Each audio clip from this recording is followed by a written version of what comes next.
Here's your Pinpoint Weather 12 forecast. Well, one of the byproducts of heat and humidity, thunderstorms. We're seeing some up towards southern New Hampshire, southern Vermont. We don't anticipate any of that over the next roughly day and a half. Breezy, cooler down in Newport, but beautiful, and that's no surprise. 9 times out of 10 during very hot spells of weather, you tend to find the relief, of course, along the coastline with the cooler sea breezes. Take a look outside in downtown Providence, where we still have temperatures in the upper 80s to lower 90s right now, and along with the high humidity, it feels hotter.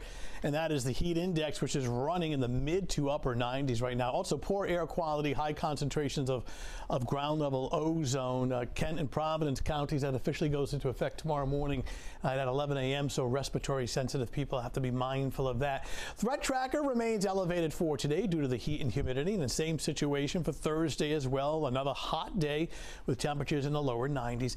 Not as hot for Friday. We may need to go into an alert on Friday as well, just based on how impactful some thunderstorms may be and showers later in the afternoon, but still very warm and humid, but may have a harder time reaching 90 degrees on Friday. Temperatures now range from the upper 80s to lower 90s across the interior to about 75 to 80, more refreshing as you get closer to the coastline. Thunderstorms in central and northern New England, essentially north of the Mass Pike, not a player in our forecast. In the meantime, a season's first storm has formed in the Bay of Campeche. This is the Gulf of Mexico, the Gulf Coast right in here. That's Alberta with winds of 40 miles per hour headed towards Mexico, south of Texas, next 24 hours. But tropical moisture being thrown in well to the north of the storm across Texas. Not a U.S. East Coast concern.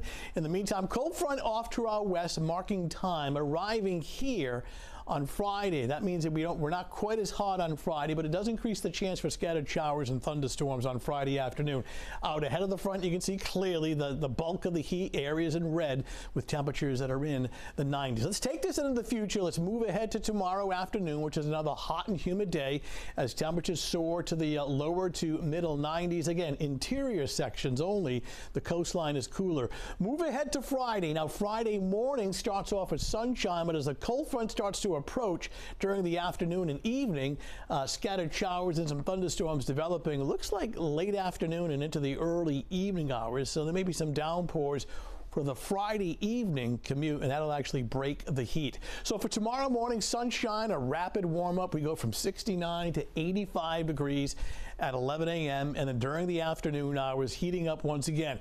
Again, very warm along the South Shore. It's just not as hot, but you don't have to go too far inland to get these temperatures. I would say easily in that 90 to 95 degree range tomorrow afternoon. Actual air temperatures, not the heat index. The heat index itself will be running close to 100. Northern Bristol County in the 90s, get towards the water, temperatures between about 80 and 85. Beaches, sunshine, warm and humid.